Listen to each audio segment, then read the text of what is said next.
Jemaat yang dikasihi Tuhan, hari ini tema kita adalah mengenai radikalisme agama. Tetapi saya memberi judul yang sedikit berbeda, walaupun dengan topik yang kurang lebih sama. Judul khotbah saya hari ini adalah From Radical Sinners to Radical Believers. Dari orang-orang berdosa yang radikal menjadi orang-orang percaya yang radikal. Jemaat yang dikasihi Tuhan, kalau kita mendengar terminologi radikal, apa yang kira-kira ada di dalam bayangan Anda? Saya yakin kebanyakan kita langsung berpikir mengenai tindak kekerasan yang dilakukan oleh orang lain terhadap kelompok yang lain, khususnya yang berbeda dengan kelompok tersebut. Nah, itulah sebabnya maka waktu kita berbicara mengenai radikal atau radikalisme, maka kita langsung connect dengan terminologi yang lain. Apa itu ekstremis, gitu ya, kaum orang-orang yang disebut sebagai ekstremis.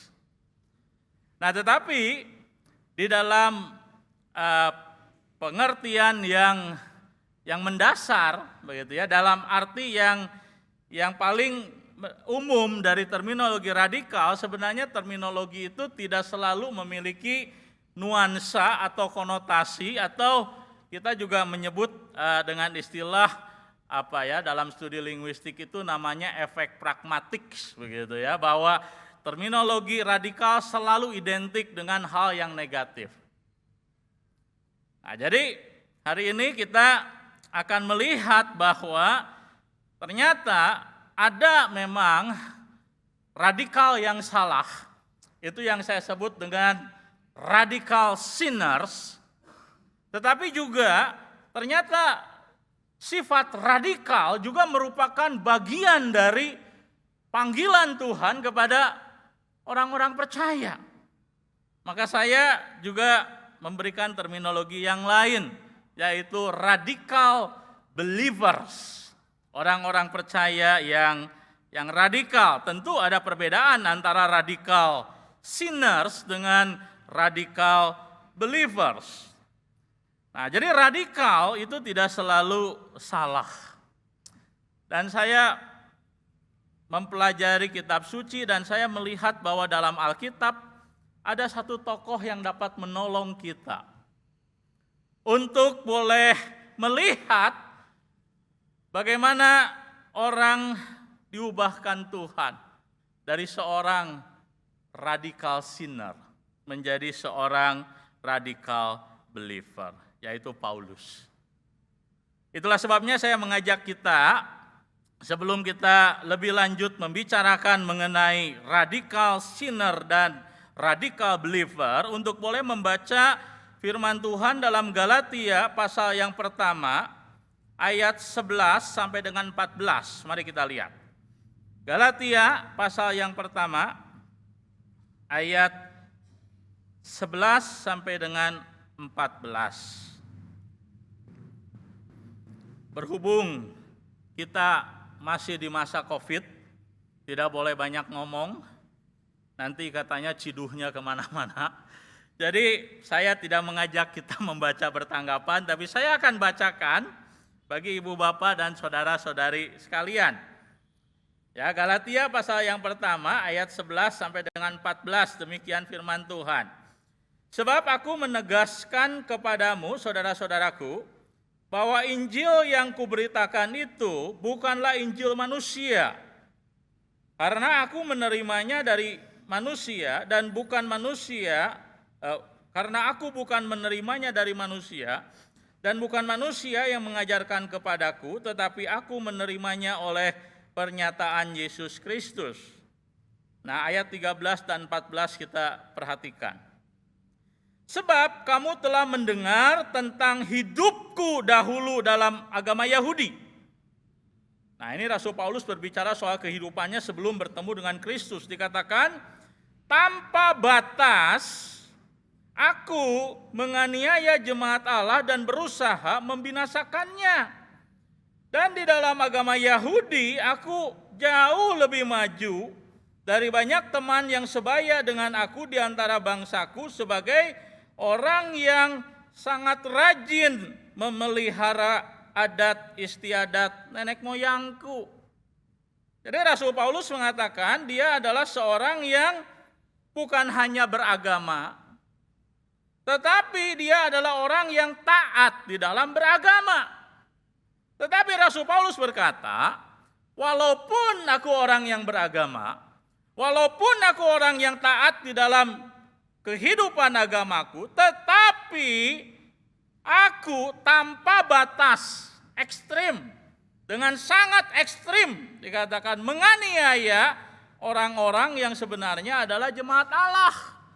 Menganiaya orang-orang yang sebenarnya adalah umat Allah. Nah, itu yang Paulus saksikan. Maka saya juga mengajak kita membuka teks yang kedua, Filipi pasal 3 ayat 4 sampai dengan 10. Filipi pasal yang ketiga ayat 4 sampai dengan 10, saya akan membacakan bagi ibu bapak dan saudara-saudari sekalian. Alkitab berkata, sekalipun aku juga ada alasan untuk menaruh percaya pada hal-hal lahiriah, jika ada orang lain menyangka dapat menaruh percaya pada hal-hal lahiriah, aku lebih lagi. Disunat pada hari ke-8 dari bangsa Israel, dari suku Benyamin, orang Ibrani asli, tentang pendirian terhadap hukum Taurat, aku orang Farisi. Orang Farisi ini adalah orang yang memiliki standar ketaatan kepada hukum Taurat di atas rata-rata orang-orang yang hidup di zamannya. Dia katakan dia adalah orang Farisi. Maka dia berkata tentang kegiatan aku penganiaya jemaat, tentang kebenaran dalam mentaati hukum Taurat, aku tidak bercacat. Tetapi apa yang dahulu merupakan keuntungan bagiku, sekarang kuanggap rugi karena Kristus, malahan segala sesuatu kuanggap rugi, karena pengenalan akan Kristus Yesus Tuhanku lebih mulia daripada semuanya itu. Oleh karena dialah aku telah melepaskan semuanya itu dan menganggapnya sampah, supaya aku memperoleh Kristus. Dan berada di dalam dia bukan dengan kebenaranku sendiri karena mentaati hukum Taurat, melainkan dengan kebenaran karena kepercayaan kepada Kristus, yaitu kebenaran yang Allah anugerahkan berdasarkan kepercayaan. Yang ku kehendaki ialah mengenal dia dan kuasa kebangkitannya, di mana aku menjadi serupa dengan dia di dalam kematiannya. Ayat 11, supaya aku akhirnya beroleh kebangkitan dari antara orang mati. Jemaat yang dikasihi Tuhan, Rasul Paulus bersaksi bahwa sebelum ia percaya kepada Kristus, dia adalah seorang yang radikal. Nah, kalau kita mencoba mencari tahu apa artinya radikal, radikal itu artinya beyond normal, di atas rata-rata. Jadi kalau rata-rata orang, misalnya skalanya itu adalah 4 sampai dengan 7 misalnya, itu skala rata-rata orang. Nah, orang disebut radikal kalau posisi dia itu terlalu kiri, gitu ya, bukan 4 tapi 1 misalnya. Nah, itu ekstrim, sangat kiri, atau terlalu kanan, misalnya 10 atau 12. Nah, itu disebut sebagai radikal. Nah, maka Rasul Paulus waktu dia berkata bahwa di dalam kehidupan agama dia, ya, dia berkata bahwa dia itu melebihi orang-orang yang normal di zamannya, melebihi daripada orang-orang yang taat dalam agamanya. Maka Rasul Paulus sebelum dia bertemu dengan Kristus, dia bernama Saulus waktu itu, dia adalah seorang yang radikal di dalam agamanya, dalam keyakinan agamanya. Namun mengherankan sekali, Rasul Paulus mendapati ternyata keyakinan agama yang selama ini diikutinya, ketaatan terhadap ajaran-ajaran agama yang diyakininya, ternyata Rasul Paulus sadari, atau waktu itu namanya Saulus dapati, tidak mengubahkan dirinya. Itulah alasannya mengapa Rasul Paulus kemudian walaupun dia beragama, walaupun dia taat kepada ajaran agamanya, Tapi dia tidak bisa melihat siapa dirinya dengan benar, tidak bisa melihat orang lain dengan benar, bahkan salah mengerti kehendak Tuhan dalam kehidupannya. Apa buktinya? Buktinya adalah ketika dia melihat bahwa di dalam agama Yahudi ada orang-orang Yahudi yang kemudian percaya kepada Yesus. Mereka orang-orang yang percaya kepada Yesus ini adalah orang-orang yang menurut Rasul Paulus adalah, atau menurut Saulus waktu itu adalah orang-orang berdosa. Kenapa disebut mereka orang-orang yang percaya kepada Yesus orang-orang berdosa? Pertama, karena mereka percaya kepada manusia. Kedua, karena orang-orang Kristen pada waktu itu bergaul dengan orang-orang yang tidak Yahudi. Dan untuk orang-orang Yahudi tidak bisa bergaul dengan orang-orang bukan Yahudi karena kita najis. Kalau kita bersentuhan dengan orang-orang bukan Yahudi, maka bagi dia, kalau kamu beda dengan saya, kalau kamu berbeda dengan keyakinan saya, maka kamu adalah sinner, kamu orang berdosa. Rasul Paulus atau Saulus pada waktu itu dia melihat, pokoknya orang yang berbeda dengan saya, itu adalah sinners, orang-orang berdosa. Dia benci dengan orang-orang berdosa. Dia tidak bisa bergaul bersama dengan orang-orang berdosa. Maka waktu dia melihat ada orang-orang Kristen percaya kepada Yesus, mereka kemudian orang-orang Kristen menyadari bahwa di dalam Kristus tidak ada Yahudi, bukan Yahudi, semua dibenarkan di dalam Kristus. Maka mereka bergaul dengan siapa saja orang-orang yang berbeda keyakinan, yang berbeda suku dengan dia. Bagi orang Yahudi atau bagi Paulus, ini sinners. Mereka ini orang-orang berdosa, orang-orang yang bergaul dengan bangsa yang najis. Problemnya apa? Dia bisa melihat orang lain berdosa, tapi dia tidak bisa melihat dirinya sebagai orang berdosa. Dia merasa bahwa dirinya baik, dia merasa bahwa dirinya bukan sinner, yang sinner itu kamu. Kamu yang berbeda dengan saya, kamu sinner, saya bukan, saya righteous, saya orang benar. Bukan hanya itu. Saulus mengalami bahwa walaupun dia beragama, walaupun dia taat kepada ajaran agamanya, tapi tidak berarti dia bisa mengerti kehendak Tuhan. Maka waktu Saulus dia melihat ada orang-orang yang berdosa menurut dia, ada orang-orang yang melanggar hukum Tuhan menurut dia, maka menurut dia orang-orang seperti ini harus diapakan? Dibinasakan. Supaya apa? Supaya Tuhan senang.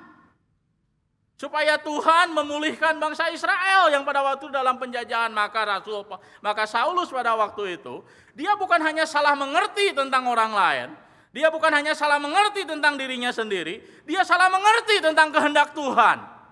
Walaupun dia beragama, walaupun dia seorang yang taat kepada ajaran agamanya, maka kemudian dia mengejar orang-orang Kristen. Dia mencoba membunuh, dia mencoba membinasakan orang-orang Kristen yang menurutnya harus dibinasakan karena itulah yang Tuhan kehendaki.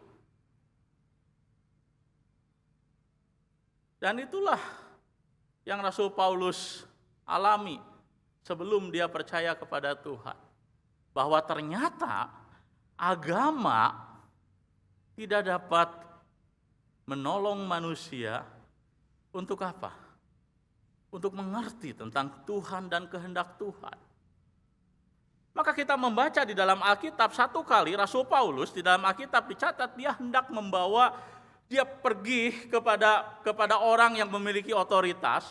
Dia meminta surat, meminta justifikasi untuk apa? Menangkapi orang-orang Kristen yang dianggap berdosa oleh Saulus pada waktu itu. Dan kemudian di dalam perjalanan waktu itu dia bertemu dengan Kristus. Kristus datang dalam bentuk sebuah cahaya terang dan kemudian Alkitab berkata dalam perjumpaan itu Saulus dia menjadi buta.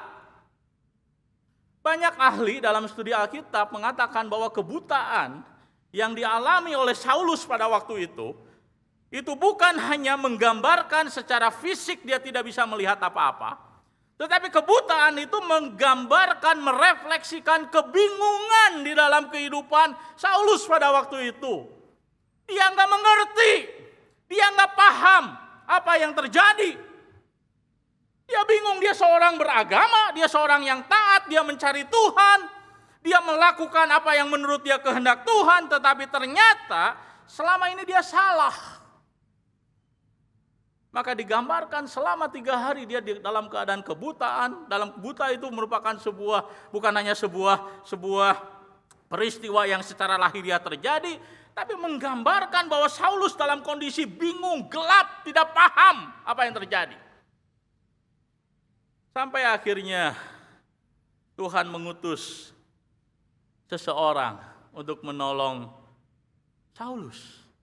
Ananias dipanggil Tuhan menjelaskan panggilan Tuhan kepada Saulus. Dan ketika itulah dikatakan ada sesuatu yang gugur, sesuatu yang hilang. Dia menjadi paham, dia menjadi mengerti. Mengerti apa? Mengerti bahwa dia adalah orang berdosa. Mengerti bahwa dia sama seperti orang lain adalah orang-orang berdosa. Mengerti bahwa tidak ada seorang pun dibenarkan oleh karena melakukan hukum Taurat. Tidak ada seorang pun dibenarkan karena agama. Tidak ada seorang pun dibenarkan karena ketaatan kepada ajaran agama. Hanya kalau seorang bertemu dengan Kristus, hanya kalau Kristus hadir dalam kehidupan seseorang, maka orang tersebut baru dapat diselamatkan, dilepaskan dari perbudakan dosa dan memiliki kehidupan yang baru. Itulah alasannya maka dalam Filipi pasal yang ketiga Rasul Paulus ketika dia membandingkan bagaimana kehidupan dia sebelum di dalam Tuhan dan setelah mengenal Tuhan. Dia katakan sebelum aku di dalam Tuhan, dalam agama Yahudi dia punya banyak prestasi, dia seorang beragama, dia seorang yang taat, seorang yang dihormati oleh orang banyak. Tapi yang Paulus katakan dibandingkan dengan kondisi dia setelah percaya kepada Yesus. Apa yang dia katakan ketika dia membandingkan dengan pengenalan yang dia dapatkan setelah bertemu dengan Kristus. Dia berkata apa? Semuanya itu adalah sampah.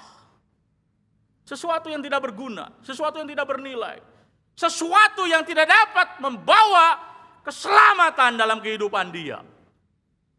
Sesuatu yang tidak dapat membawa pembaharuan dalam hidup dia.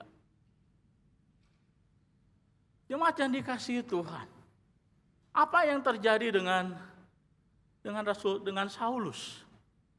Maka jawabannya adalah dosa membutakan pengertian manusia. Itu yang terjadi. Maka radical sinner, seorang berdosa yang radikal selalu destruktif. Selalu destruktif. Kenapa? Karena di dalam keberdosaan, kita tidak bisa melihat diri kita dengan benar. Kita tidak bisa melihat orang lain dengan benar. Dan kita tidak bisa mengerti kehendak Tuhan dengan benar. Maka ketika seorang berdosa, dia menjadi seorang radikal, maka dia biasanya destruktif. Tetapi ketika Tuhan memanggil Saulus ke dalam pertobatan, ternyata apa yang kita lihat dalam Alkitab? Yang kita lihat adalah Tuhan ternyata tidak pernah memanggil seseorang untuk sekedar menjadi orang Kristen, umat Tuhan yang levelnya sama seperti orang-orang pada umumnya. Tidak.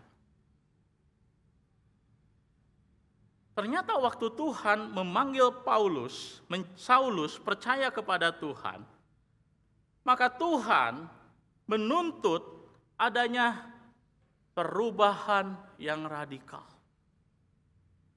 Banyak orang seringkali berpikir bahwa radikal itu sesuatu yang negatif. Iya, di dalam keberdosaan radikal destruktif. Tetapi kita harus menyadari, kita harus sadar bahwa Tuhan ternyata waktu memanggil seseorang seperti Rasul Paulus, Tuhan itu memanggil seseorang, orang percaya tidak pernah sekedar menjadi orang-orang yang biasa-biasa, tetapi menjadi seorang yang radikal. Apakah kita masih ingat dengan panggilan Tuhan dalam kehidupan murid-murid Tuhan yang pertama? Waktu itu Tuhan Yesus dia pergi ke Danau Galilea.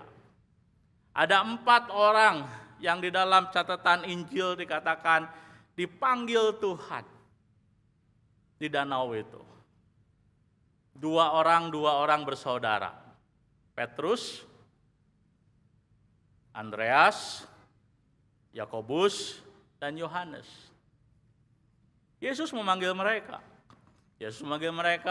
Kamu ikutlah aku dan akan kujadikan penjala manusia. Di dalam Injil Matius hanya dikatakan mereka meninggalkan perahunya untuk mengikut Yesus. Tapi kalau kita membaca Injil Lukas, dalam Injil Lukas diberikan satu penekanan teologis yang sangat signifikan. Tuhan memanggil mereka dan mereka meresponsnya dengan apa? Alkitab berkata mereka meninggalkan segala sesuatu untuk mengikut Tuhan. Artinya apa? Artinya Alkitab mengajar kita, waktu Anda dan saya diundang, waktu Anda dan saya dipanggil Tuhan menjadi umat Tuhan, Anda dan saya harus mengambil sebuah decision yang sifatnya radikal. Maka untuk mengikut Tuhan ada yang namanya radical decision. Untuk bertobat Anda membutuhkan radical decision. Bahkan kalau Anda dan saya belajar mengenai istilah yang digunakan di dalam Alkitab waktu membicarakan soal pertobatan. Apa artinya pertobatan? Apa artinya waktu Anda dan saya berkata bahwa saya bertobat? Artinya kalau Anda selama ini berjalan ke arah sana, maka ketika Anda berkata bahwa saya bertobat, ada radical decision yang kita ambil, kita berganti arah ke sini. Maka untuk menjadi seorang pengikut Kristus, kita dituntut untuk membuat sebuah radical decision. Bahwa kita meninggalkan segala sesuatu untuk mengikut Dia. Ini radical decision. Dan itu yang terjadi dengan Rasul Paulus. Dengan Saulus yang kemudian menjadi Rasul Paulus. Dia harus mengambil sebuah radical decision. Dulunya dia membenci orang-orang yang berbeda dengan dia. Dulunya dia tidak bisa menerima orang-orang yang percaya kepada Yesus. Dan sekarang dia berhadapan dengan sebuah decision. Akankah dia membuang semua hal yang dulu dia yakini? Dan Rasul Paulus mengambil radical decision ketika dia percaya kepada Yesus. Dia mengubah jalan hidupnya. Dulu dia memusuhi orang-orang bukan Yahudi. Sekarang dia harus mengasihi orang-orang bukan Yahudi. Dia menjadi rasul yang ketika orang lain tidak mau pergi kepada orang-orang bukan Yahudi, dia pergi kepada orang-orang bukan Yahudi. Ada radical decision yang harus dia ambil. Bukan hanya ada radical decision. Ada radical love yang kemudian dia harus miliki. Nah, maka ketika Tuhan memanggil kita menjadi orang-orang percaya, maka Tuhan mengubah kita dari sinner menjadi seorang radical believers. Anda dan saya mungkin tidak semuanya berlatar belakang seperti Rasul Paulus. Bahwa kita adalah orang yang sebelum percaya kepada Tuhan radical sinner, radical sinner. Tidak semua orang seperti kita. Ada orang-orang yang seperti Saulus, bagaimana dia sebelum percaya kepada Tuhan radikal tapi kemudian diubahkan Tuhan. Walaupun Anda dan saya tidak seperti Saulus, Anda dan saya bukan seorang radical sinner sebelum kita percaya kepada Tuhan, tetapi Anda dan saya seperti halnya Rasul Paulus, ketika kita menerima panggilan untuk percaya kepada Tuhan, Anda dan saya menjadi radical believers. Tidak ada ordinary believers. Orang-orang percaya yang biasa-biasa saja tidak ada. Ketika seseorang percaya kepada Tuhan, orang harus mengambil sebuah radical decision. Saya mengenal tahun lalu. Ada seorang di antara kita percaya kepada Tuhan, dibaptiskan, dan dia harus mengambil sebuah radical decision. Radical decision between what? Between Jesus and family. Antara Yesus dengan keluarga. Mungkin di antara kita memiliki radical decision yang berbeda satu dengan yang lain. Kita tidak diperhadapkan untuk memilih antara Yesus dengan family. Tapi barangkali kita harus memilih antara Yesus dengan masa depan kita, Yesus dengan ambisi hidup kita, Yesus dengan pekerjaan kita, Yesus dengan harta kita. Tetapi untuk percaya kepada Yesus, jelas harus ada radical decision. Harus ada keputusan yang radikal meninggalkan segala sesuatu. Terlalu semangat. Meninggalkan segala sesuatu untuk boleh percaya, menyerahkan hidup, mengikut hanya Yesus. Pertanyaannya adalah, apakah Anda dan saya waktu percaya kepada Yesus, Anda dan saya mengambil sebuah keputusan yang radikal, meninggalkan dosa, meninggalkan segala sesuatu untuk hanya percaya kepada Yesus. Bapak, Ibu, dan saudara-saudara yang dikasihi Tuhan, menurut saya pandemi corona ini, pandemi COVID-19 ini, itu menguji kita. Apakah waktu kita percaya kepada Yesus, kita sungguh-sungguh mengambil decision yang benar? Maka jemaat yang dikasihi Tuhan, saya teringat dari buku yang saya baca, 365 kisah dan inspirasi menakjubkan orang-orang kudus dan pahlawan iman. Saya membaca mengenai sebuah kisah yang menarik perhatian saya, seorang bernama George Whitefield. George Whitefield, dia adalah seorang yang menyerahkan hidupnya kepada Tuhan. Mengambil sebuah radical decision bahwa Tuhan menjadi raja dalam kehidupannya. Dan dia menyerahkan hidupnya untuk menjadi seorang yang melayani Tuhan sampai akhir hayat. Menjelang usianya, menjelang dia masa-masa pelayanannya, dia adalah orang yang menyerahkan hidupnya kepada Tuhan sampai apa yang terjadi? Sampai tubuhnya menjadi seperti orang renta. Dia kemana-mana naik kuda. Kalau sekarang orang naik mobil, naik kereta, naik pesawat, tapi waktu itu dia naik kuda. Orang-orang berkata, George Whitefield ketika naik kuda, itu lebih mirip orang naik keranjang. Artinya apa? Artinya badannya begitu lemah, badannya begitu rapuh, dia sudah begitu tidak kuat, tetapi dia tetap pergi. Dia tetap pergi untuk melayani Tuhan. Sampai satu kali dia pergi ke dalam satu tugas pelayanan. Dia berkhotbah, dia memberitakan firman. Suaranya sudah parau, asmanya kumat, nafasnya sudah pendek. Orang-orang was-was. Jangan-jangan begitu ya. Tapi dia berjanji kepada Tuhan bahwa dia akan menyerahkan seluruh waktunya kepada Tuhan. Bahkan dia ingin mati ketika dia berkhotbah. Itu janjinya kepada Tuhan. Maka setiap kali dia dalam kondisi sangat parah, dia berkata, 1 kali lagi ya Tuhan. 1 kali lagi ya Tuhan. Kemudian dia setelah pulang pelayanan dalam kondisi sangat lelah, dia pulang ke tempat dia menginap. Dan kemudian dia pergi naik ke atas tangga, karena mungkin lantai 2 rumahnya pada waktu itu. Waktu dia naik tangga itu, ada kumpulan orang muda di situ. Dia datang kepada George Whitefield, dia berkata, tolong ajari kami.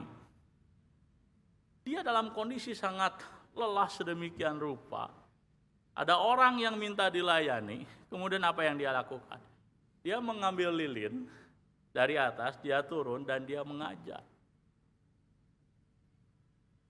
Dan kemudian apa yang dia lakukan? Setelah selesai mengajar, dia bawa lilinnya ke atas, dia istirahat. Konon katanya, ketika lilinnya ditiup, nyawanya langsung pergi. Dia langsung pergi menghadap Tuhan, sampai akhir hayat setia melayani Tuhan. Nah, ini adalah orang yang mengambil sebuah decision dalam hidupnya untuk menyerahkan diri kepada Tuhan, percaya kepada Tuhan, apapun yang terjadi, dia tidak akan pernah meninggalkan Tuhan. Itulah yang disebut sebagai true decision. Sebuah keputusan yang sejati, yang radikal, satu kali diambil, tidak akan pernah dipungkiri. Setia sampai akhir dalam mengikut Tuhan. Mau zaman corona atau zaman yang lain, apapun halangannya, apapun masalahnya, apapun tantangannya, saya tidak akan pernah meninggalkan Tuhan. Kenapa? Karena saya mengambil keputusan dalam hidup saya untuk menerima Dia sebagai Raja Tuhan dalam kehidupan kita. Nah, itu adalah radical believers. Pertanyaannya adalah, apakah Anda dan saya seperti itu? Apakah Anda dan saya waktu percaya kepada Yesus kita menjadi seorang radical believers, bukan orang-orang percaya yang asalan, yang gampangan, tapi orang-orang percaya yang sangat serius di dalam mengikut Tuhan. Satu kali Tuhan Yesus bertemu dengan seorang muda yang kaya dan rohani, beragama. Dia datang kepada Yesus, dia bertanya, apa yang harus aku perbuat supaya aku dapat hidup yang kekal? Pertanyaannya menantang. Lalu Tuhan Yesus bilang apa? Apa yang dikatakan hukum Taurat? Taatilah itu. Dia ngomong apa? Dia berkata, semua itu sudah saya lakukan sejak muda. Dia nggak mengerti bahwa yang dituntut oleh hukum Taurat bukan praktek keagamaan. Yang dituntut dari hukum Taurat adalah bagaimana seseorang mengasihi Tuhan, melampaui apapun juga. Itu yang Tuhan Yesus ajarkan dalam Matius 22, bukan? Bahwa seluruh hukum Allah, hakikat daripada seluruh hukum Allah adalah bagaimana kita mengasihi Tuhan dengan segenap hati kita, dengan segenap jiwa kita. Itu adalah esensi daripada hukum Tuhan, bukan sekedar mentaati aturan-aturan agama. Maka Tuhan Yesus berkata kepada orang muda, kaya, dan merasa diri rohani ini, ada satu yang kurang, yang paling fundamental yang kamu tidak punya. Apa itu? Kamu perlu menjual hartamu. Jual hartamu, jual semua yang kamu miliki. Kalau zaman sekarang kita punya Mercy, Tuhan bilang jual Mercy-mu.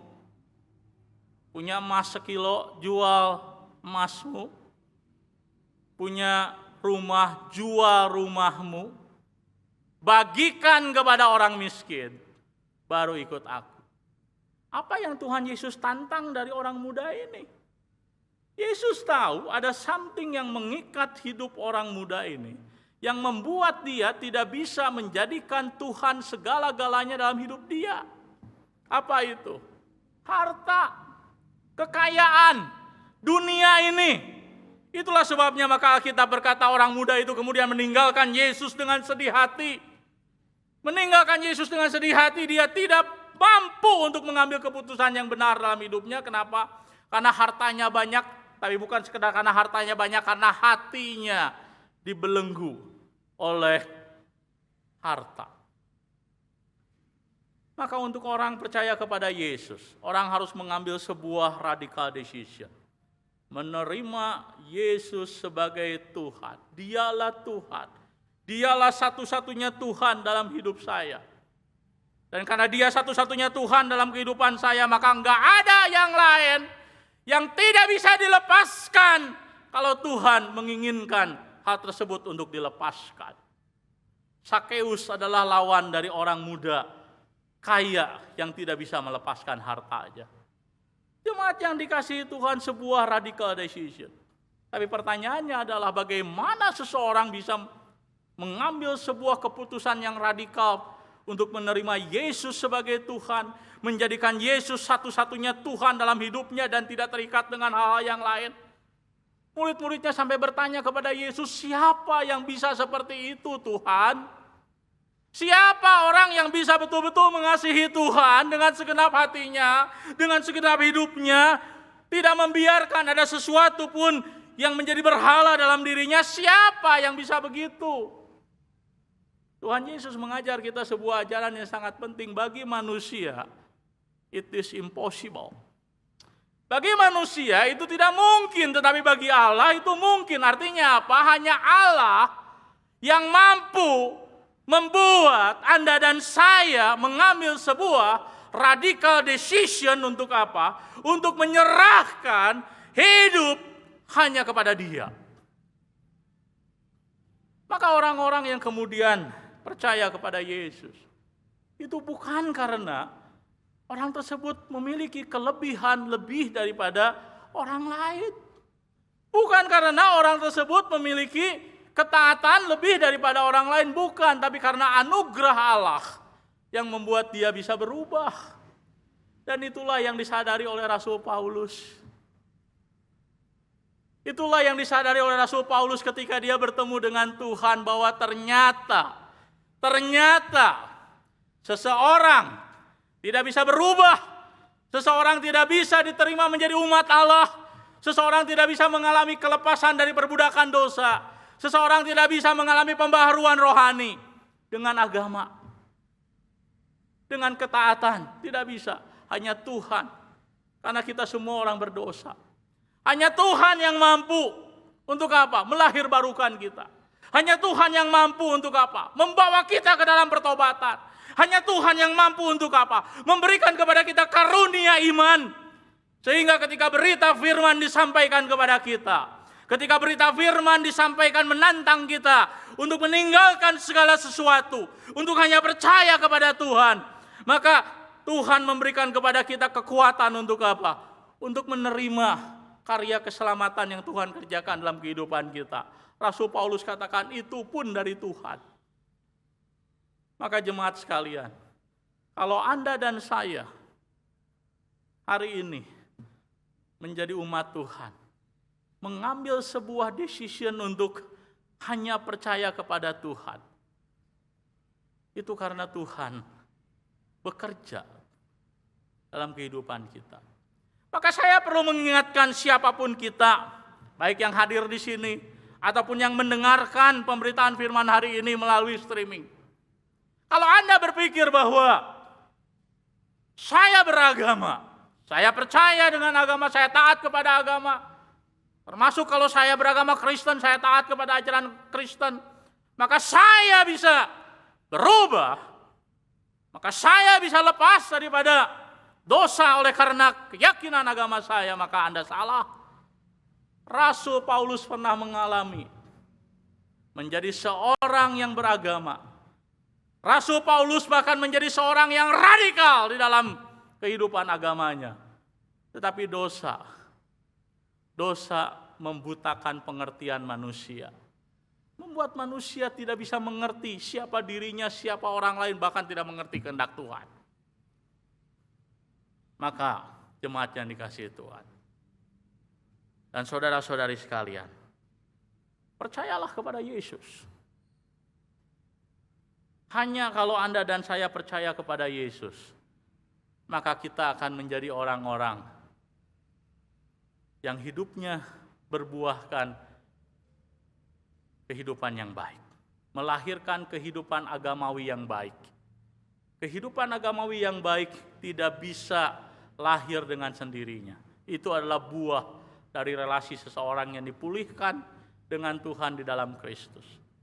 Tapi kalau Anda dan saya sudah percaya kepada Yesus, Anda dan saya sudah menerima Yesus, Anda dan saya sudah mengambil sebuah keputusan yang radikal untuk boleh percaya kepada Yesus, maka hari ini saya perlu mengingatkan kepada Anda dan saya bahwa ada 3 hal radikal yang harus mengikuti radical decision yang seseorang ambil ketika percaya kepada Yesus.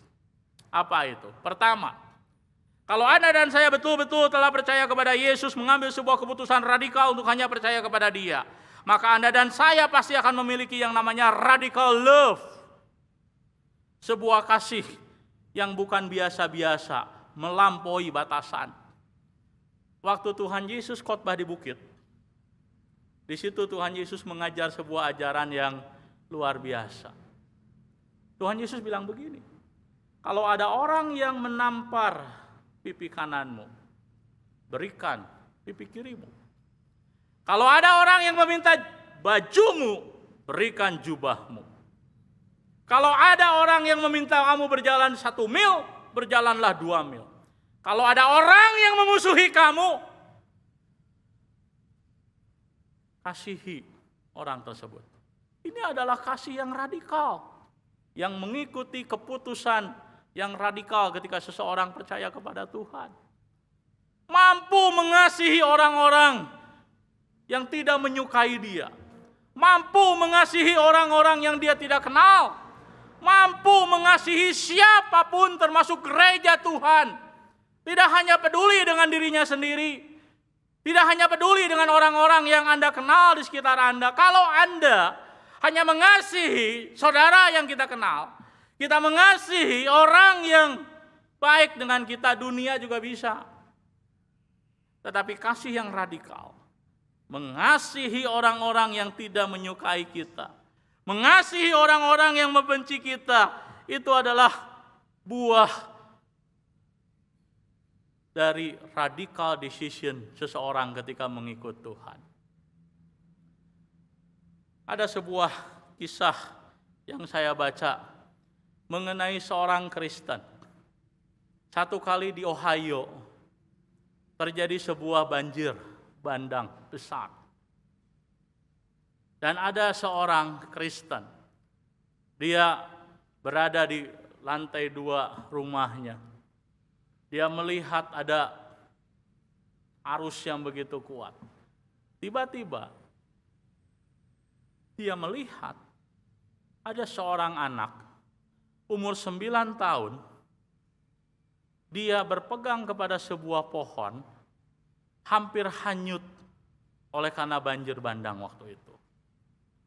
Dia tidak kenal siapa anak ini. Bukan anaknya, bukan keponakannya, bukan saudaranya. Persoalan yang kedua, dia tidak bisa berenang. Kalau Anda dan saya seperti itu, apa yang Anda akan lakukan? Kemarin ngobrol sama Victor, kata Victor dalam situasi seperti itu call 911 katanya ya. Telepon 911 ya dalam kondisi normal. Tapi dalam kondisi ekstrim seperti ini, apa yang dilakukan oleh orang Kristen ini? Dia tidak bisa berenang, dia melihat ada seorang anak berjuang hampir terbawa arus, apa yang dia lakukan? Yang dia lakukan adalah dia keluar dari rumahnya. Walaupun dia tidak bisa berenang, sekuat tenaga mendekati anak tersebut, sampai dia bisa meraih sepohon di mana anak tersebut, kemudian dia beserta dengan anak tersebut bertahan sekuatnya sampai ada orang yang mencoba menolong dia. Pertanyaannya adalah, apa yang terjadi dengan orang Kristen ini? Saya melihat inilah radical love yang seseorang miliki ketika seseorang mengambil radical decision ketika percaya kepada Tuhan.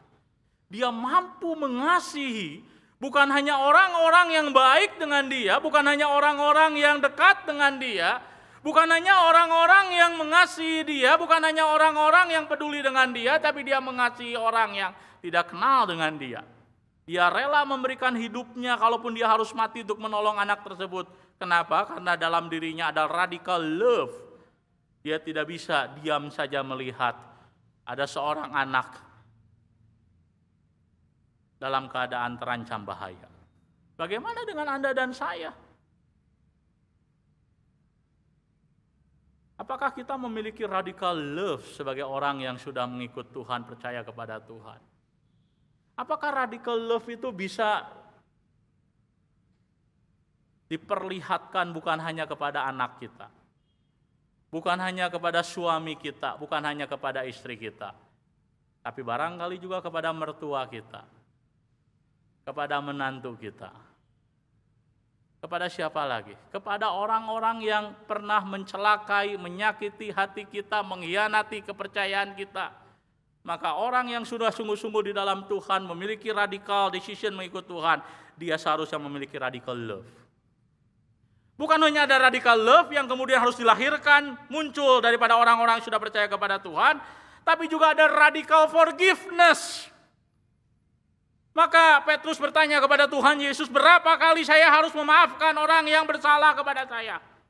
Petrus bertanya sampai 7 kali, Tuhan Yesus bilang, no. Bukan 7 kali, 70 kali 7 kali. Kamu harus mengampuni. Kamu harus memaafkan orang-orang yang melukai hatimu. Melukai hati kita sama seperti Tuhan mengampuni kita. Harus punya radical forgiveness. Apa kita punya radical forgiveness ketika kita berada percaya kepada Tuhan? Ketika kita mengambil keputusan untuk percaya kepada Tuhan, apakah kita memiliki radical forgiveness? Kita berkata, Pak, saya sih memaafkan orang yang menyakiti hati saya. Tapi tiap kali saya lihat mukanya, hati saya sakit. Nah itu mah belum memaafkan Bapak Ibu sekalian. Ya itu mah belum memaafkan, belum membereskan. Kita harus ketika kita percaya kepada Tuhan, apa yang harus kita lihat dengan orang yang menyakiti hati kita, bukan rasa benci, tapi love, rasa kasih untuk mendoakan orang tersebut. Dan yang terakhir, waktu orang percaya kepada Tuhan, orang bukan hanya memiliki radical love, bukan hanya memiliki radical forgiveness, tapi radical faith, iman yang radikal. Dan saya yakin ini adalah aspek yang paling relevan untuk kita pikirkan saat ini. Apakah itu radical faith? Bahwa kita menjadi orang-orang percaya, orang-orang Kristen, umat Tuhan yang mengambil keputusan untuk apa? Untuk menyerahkan hidup kita hanya kepada Tuhan. Mempercayakan hidup kita hanya kepada Tuhan.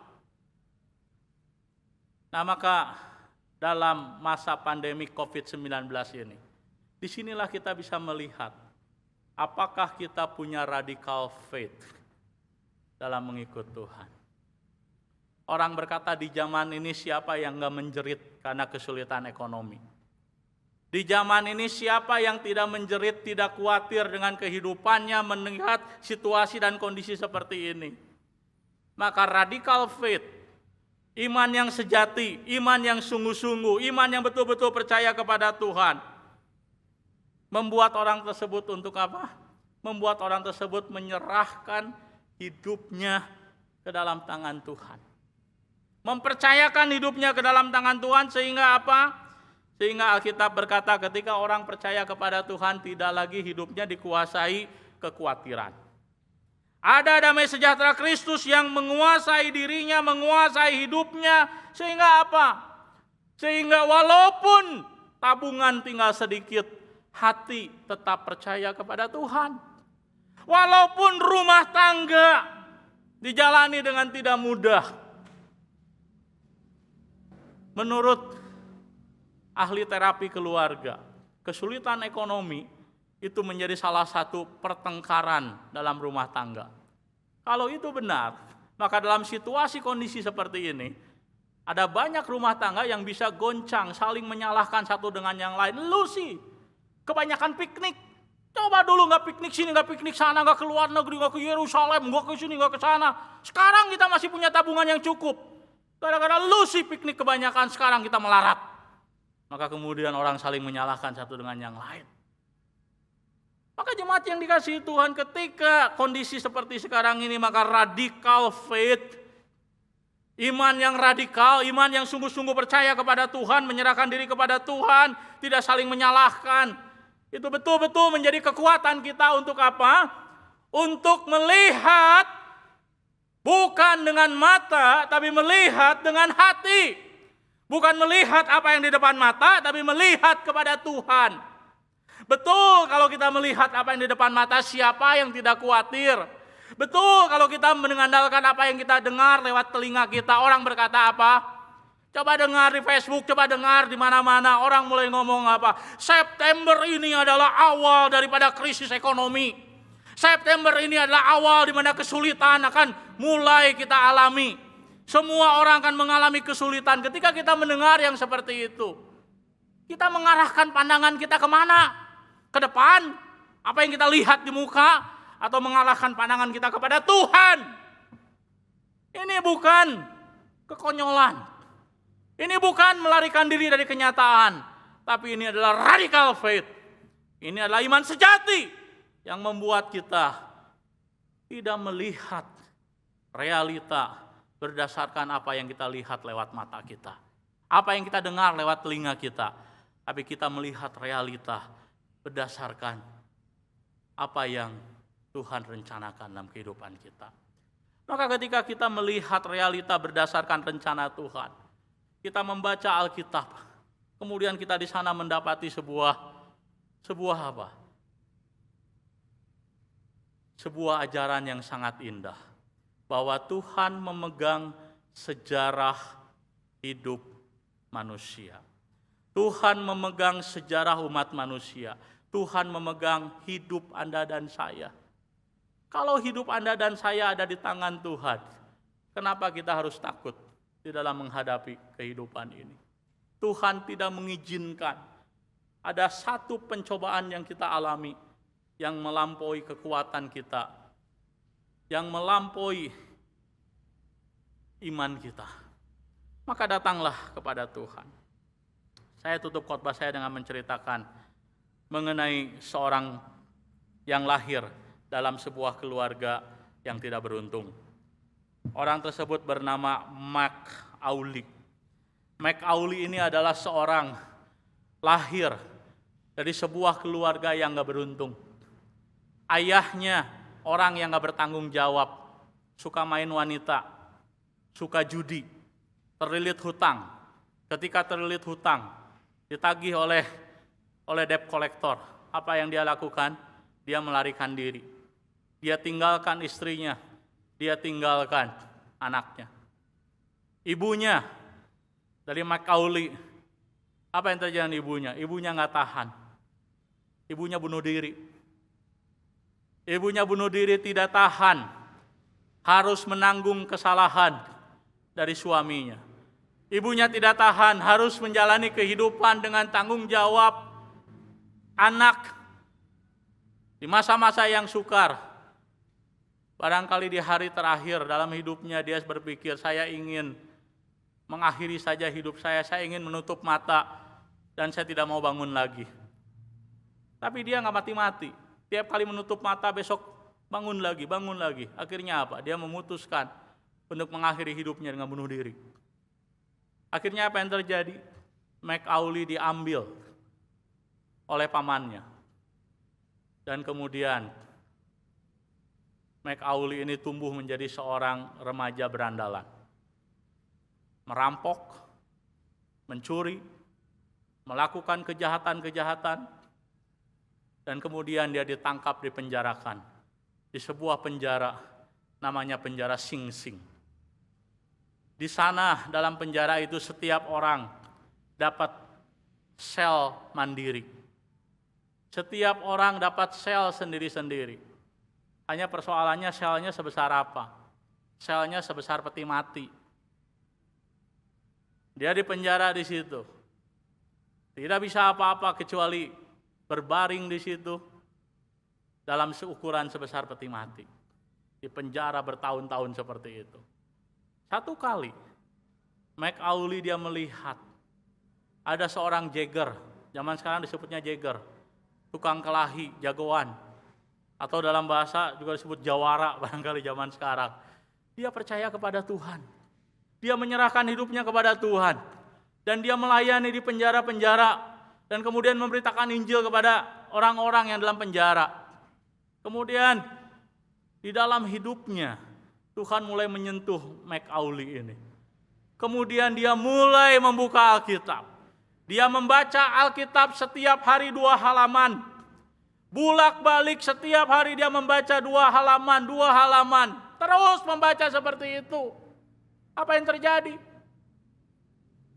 Yang terjadi satu kali, dia berlutut, dia tersungkur. Dia berkata kepada Tuhan, saya tahu saya orang berdosa. Saya tahu saya orang berdosa, ada begitu banyak kejahatan dalam hidup saya. Penjara ini tidak bisa melepaskan saya dari perbudakan dosa. Dia menyadari itu ketika dia membaca firman Tuhan. Dan kemudian dia menyerahkan hidupnya kepada Tuhan. Kemudian apa yang terjadi? Dia dipenjara di usia sekitar 15-16 tahun. Dia dilepaskan di usia 27 tahun. Setelah itu dia menjadi seorang yang menyerahkan hidup kepada Tuhan. Tidak melayani di gereja yang besar, tidak melayani di gereja-gereja yang memberikan kepada dia kecukupan secara materi, tidak. Tapi dia berjanji kepada Tuhan untuk apa? Untuk melayani orang-orang yang seperti dia, yang hilang radikal di dalam dosa. Kemudian dicatat di dalam kisah hidup daripada McAuley. Ketika dia meninggal dunia, ketika jenazahnya dikuburkan, tempat di mana dia akan dikuburkan, jenazah dikuburkan, dipenuhi oleh begitu banyak preman. Begitu banyak orang-orang yang dilayani oleh McAuley dan menyerahkan hidup kepada Tuhan. Bagaimana seorang penjahat yang begitu radikal hidupnya di dalam dosa bisa dimenangkan bagi Tuhan? Kuasa firman Tuhan, iya. Itu pasti. Tapi bukan hanya itu. Kuasa firman Tuhan yang mengubahkan diri McAuley. Firman Tuhan yang melahirkan McAuley menjadi orang yang punya radical love, radical forgiveness, radical faith.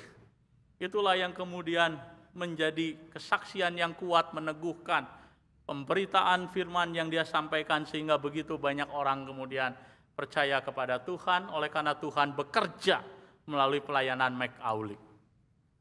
Jemaat yang dikasihi Tuhan, apakah Anda ingin hidup Anda dan saya seperti itu? Apakah Anda dan saya selama ini menjalani kehidupan yang sia-sia, sibuk hanya dengan dunia ini, sibuk hanya untuk mencari ini, sibuk hanya untuk mencari kepuasan, sibuk hanya untuk mencari jabatan, sibuk hanya untuk mencari kesenangan? Itukah yang selama ini kita cari? Pertanyaan saya, kalau Anda dan saya menjadi orang yang seperti itu, dan kemudian Anda dan saya hari ini harus meninggalkan dunia ini, pertanyaan saya, Anda dan saya siap tidak mempertanggungjawabkan hidup kita? Siap enggak Anda dan saya berhadapan dengan pengadilan Tuhan? Siap enggak Anda dan saya untuk mempertanggungjawabkan decision hidup kita dalam dunia ini? Apakah Anda dan saya sudah betul-betul percaya kepada Tuhan? Apakah Anda dan saya sudah betul-betul hidup bagi Tuhan? Mari kita berdoa.